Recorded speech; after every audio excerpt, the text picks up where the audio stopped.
Grandes gestas españolas. Con María Fidalgo Casares.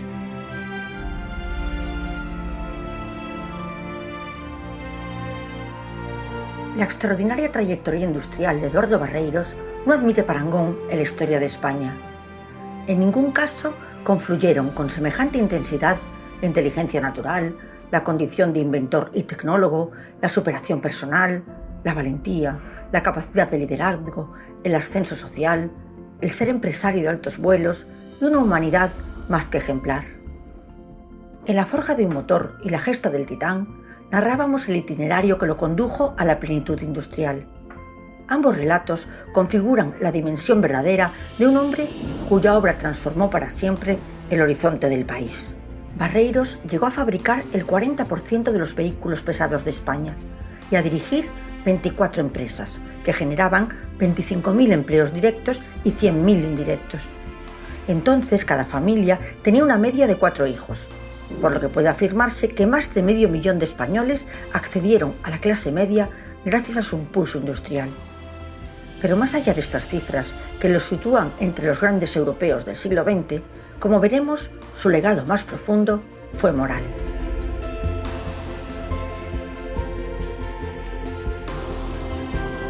Hoy, los empresarios son con frecuencia demonizados, pese a ser el motor económico de la nación y los que desde los más grandes hasta los más modestos arriesgan su patrimonio y crean empleo. Hasta se ha impuesto el eufemismo de emprendedores para suavizar un término que debería ser motivo de respeto. Y en ese contexto, el comportamiento de Barreiros con sus trabajadores fue mucho más que ejemplar. Fue una lección moral de liderazgo, un modelo de dignidad empresarial y una ética de responsabilidad social muy adelantada a su tiempo. Porque no levantó una empresa, creó una comunidad, un territorio donde los logros y el orgullo profesional se vivía como una identidad compartida. Para Eduardo, el trabajo no era una obligación, era pasión y su forma de estar en el mundo. Con trabajo se puede hacer de todo, repetía, y aquella sentencia, casi un mandamiento, impregnó cada engranaje de la factoría y cada conciencia de sus hombres. Su entrega, casi patológica, lo llevaba a pasar muy pocas horas al día fuera de la fábrica. Fue un jefe muy exigente, pero también muy cercano. Y su proximidad no era estrategia, disfrutaba recreándose en el contacto directo con sus máquinas y sus trabajadores. Lideraba desde dentro, hombro con hombro, como uno más. Si había que mancharse de grasa, pues se manchaba. Y si había que estar con los obreros, estaba. Conocía a muchos por su nombre, y su autoridad nacía de la percepción de estar ante un hombre excepcional y el privilegio de convivir con uno de esos que solo nacen una vez por generación. Conseguía hacer sentir que los logros eran colectivos, por lo que trabajar en Barreiros significaba compartir un proyecto ilusionante, un espíritu que trascendía lo económico. Y aquella relación tan poco frecuente entre un gran patrón y el obrero cimentó una lealtad que sobrevivió al tiempo. Había una frase que lo definía: hay empresarios que dirigen desde un despacho. Y luego estaba Eduardo Barreiros.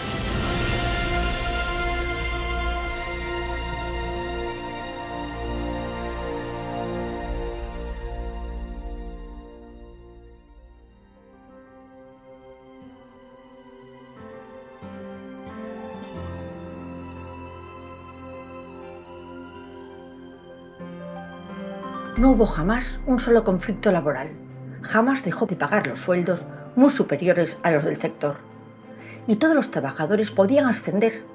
Y aparte de la capacitación de peritos industriales y los cursos de formación profesional, su escuela de aprendices permitió que centenares de jóvenes del medio rural transformasen sus vidas para siempre. Barreiros cuidaba al trabajador y el trabajador cuidaba a la empresa. Una reciprocidad ética que tenía su reflejo en la asombrosa política social corporativa que miles de empleados y sus familias aún pueden testimoniar. La fábrica se convirtió en un microcosmos de bienestar, un modelo adelantado a su tiempo. Para corresponder a la entrega y la ilusión de su plantilla, Barreiros creó una clínica de empresa, dotada con los avances médicos más modernos y atendida por 11 médicos y 15 enfermeras a tiempo completo. Ofrecía consultas de medicina general y especialidades como pediatría, digestivo, pulmón y corazón, traumatología y enfermería, además de un equipo pionero de fisioterapeutas y un gimnasio de rehabilitación. Contaba con radiología, laboratorio de análisis clínicos, electromedicina, áreas de hospitalización, quirófanos y servicio de ambulancias. Y todo gratuito, incluido medicinas para las familias del trabajador, en el sentido más amplio del término. Era una sanidad de vanguardia. A esta estructura sanitaria se sumaban comedores, economato, guardería, colegio para los hijos de los empleados y 200 autobuses que recogían y devolvían a los trabajadores a sus hogares en distintos puntos de Madrid. Y como colofón, una gran barriada con bloques de viviendas. Todos los empleados llegaron a disponer de un 5.000 y recibían pagas extraordinarias cuando alcanzaban metas de fabricación. Pero también Barreiros fue un pionero de la conciliación familiar y de la igualdad laboral. Daba primas no solo por la productividad, sino también por paternidad, maternidad, matrimonio o irse al servicio militar. Y cuando un trabajador demostraba valía, procuraba contratar a sus hermanos, convencido de que la familia era un núcleo de estabilidad y compromiso. Y otorgó a las mujeres las mismas oportunidades que a los hombres. Algo insólito. Tanto hijos como hijas de los empleados tenían preferencia para ingresar en la fábrica en igualdad de condiciones. La presencia femenina se volvió habitual en la línea de producción, en talleres y en el centro de ingeniería y diseño, aportando una imagen renovadora a un mundo tradicionalmente masculino.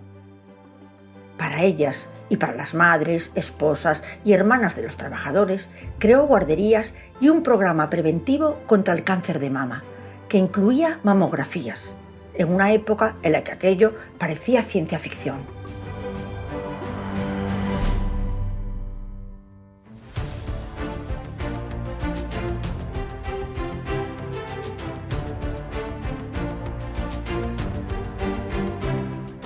Como comentamos anteriormente, la ingente y desarrollada producción de Barreiros necesitaba expandir mercados. Y en 1965 había conseguido lo que parecía imposible: aliarse con Chrysler, que con General Motors y Ford eran la tríada hegemónica automovilística mundial. Para Chrysler, Barreiros fue la opción más sólida: una administración eficaz, una mano de obra altamente cualificada, una tecnología diésel que en Estados Unidos era casi una rareza y que intuía valiosa para el futuro. Y junto a ello, instalaciones modernas y una capacidad desbordante. Eduardo conservó la presidencia y la dirección de las operaciones diarias. Se firmaron nuevas líneas de producción, exportaciones ambiciosas y los automóviles Barreiros, los icónicos Simca 1000 y el Dodge Dart Barreiros, que popularmente se llamó Dodge.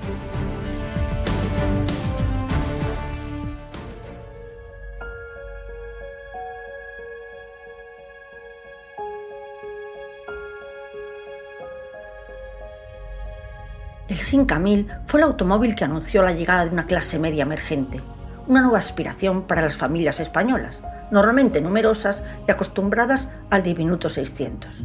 El Simca 1000 lo duplicaba en potencia y aumentaba su capacidad.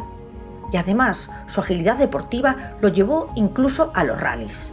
Se ofrecía en 5 versiones y con opciones de personalización, algunas hasta psicodélicas, muy en consonancia con la España yeye.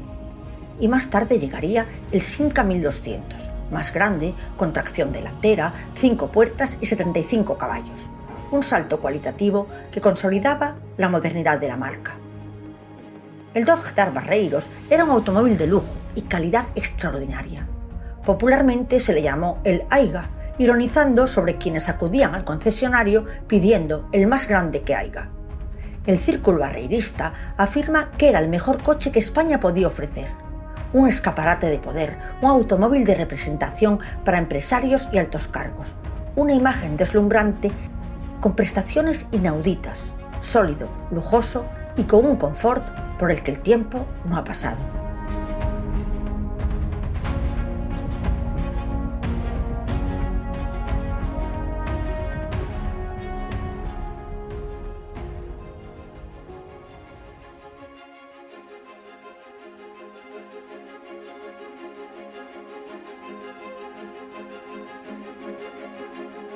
Pero pronto afloraron las diferencias entre americanos y españoles. Frente a la burocracia enrevesada de Chrysler, estructurada en comités, gerencias intermedias y procesos lentos, se alzaba la filosofía de Barreiros: inmediatez, decisiones sobre el terreno, innovación nacida en la propia máquina, sencillez operativa y un análisis financiero pragmático. Pero la compañía norteamericana vivía a otro ritmo, centrada en los turismos, y relegó los camiones y tractores, los puntos fuertes de la marca española. Mientras Eduardo siempre reinvirtió cada beneficio en investigación y desarrollo, Chrysler desviaba recursos hacia los accionistas de Detroit o para apuntalar áreas deficitarias de la corporación. Los objetivos estratégicos tampoco coincidían. La colaboración cordial ocultaba tensiones crecientes, y ejecutivos estadounidenses llegaban a Villaverde con sus maletines e imponían cambios razonables, pero que erosionaban la identidad de la empresa española. Lo más grave fue que incumplieron el acuerdo de distribuir los Barreiros internacionalmente, y la innovación, sello e ilusión de la casa, comenzó a estancarse, constreñidos por una estructura que coartaba su creatividad. Chrysler, ajena al universo del motor diésel, no comprendía su potencial. El orgullo barreiro se diluía y muchos trabajadores pasaron a sentirse simples empleados de una multinacional. Fabricar Dodge fue una catástrofe económica. Se vendió 1/3 de la producción. Su precio era prohibitivo, valía como un piso, y Eduardo tuvo que ceder el control. Su conflicto alcanzó el cenit cuando Chrysler decidió detener la línea de motores diésel, un golpe directo al alma de la empresa. Las patentes, los diseños y el saber hacer de Barreiros quedaron relegados. Y es que Chrysler nunca había deseado un socio, solo un instrumento para su expansión geográfica, y fue aumentando su participación y su presión, hasta que Barreiros decidió abandonar su factoría. Y entonces llegó la cláusula draconiana, casi surrealista para un hombre como él. Durante años no podrían acercarse ni él ni sus hermanos a ningún negocio relacionado con la automoción. Se aseguraban así de que el genio del motor no les haría sombra. Era la amputación simbólica de su propio destino industrial, la herida que marcaría su exilio mecánico. Aunque la ironía histórica quiso que pocos años después la crisis del petróleo de 1973 devolvería al diésel su valor estratégico mundial.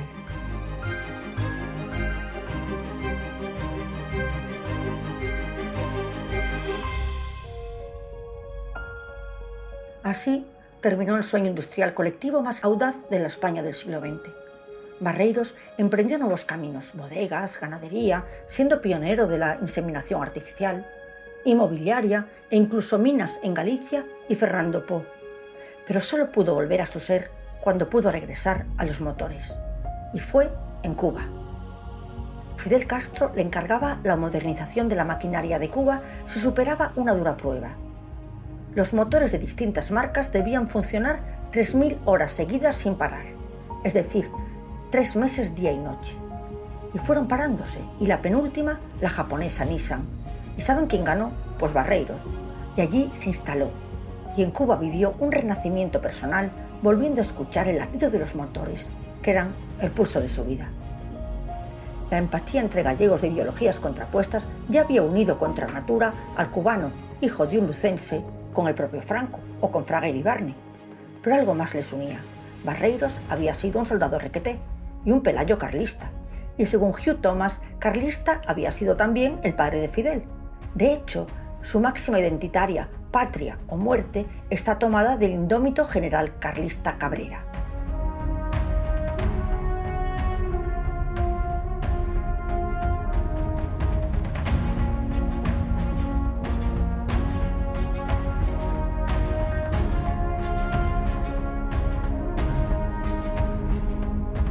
Y allí, en La Habana, moría 10 años después, en 1992, tras un periplo que algún día contaremos, lejos de su fábrica y lejos de su Galicia natal, a la que siempre tuvo presente.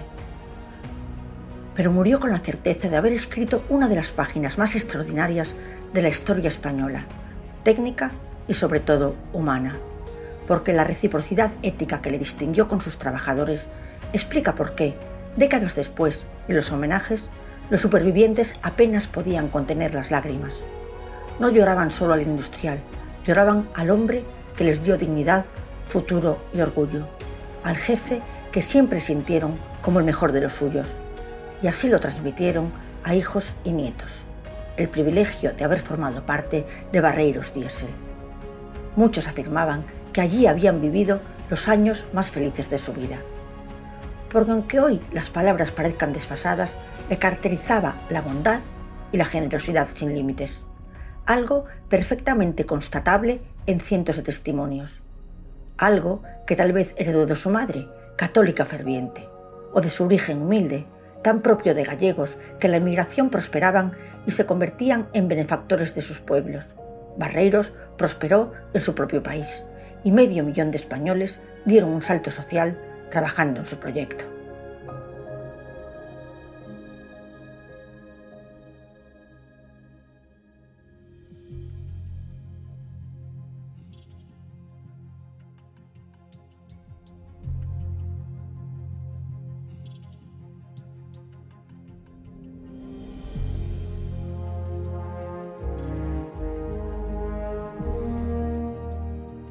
Libros y documentales han reivindicado su condición de pionero absoluto, forjador de modernidad e hito de la industrialización.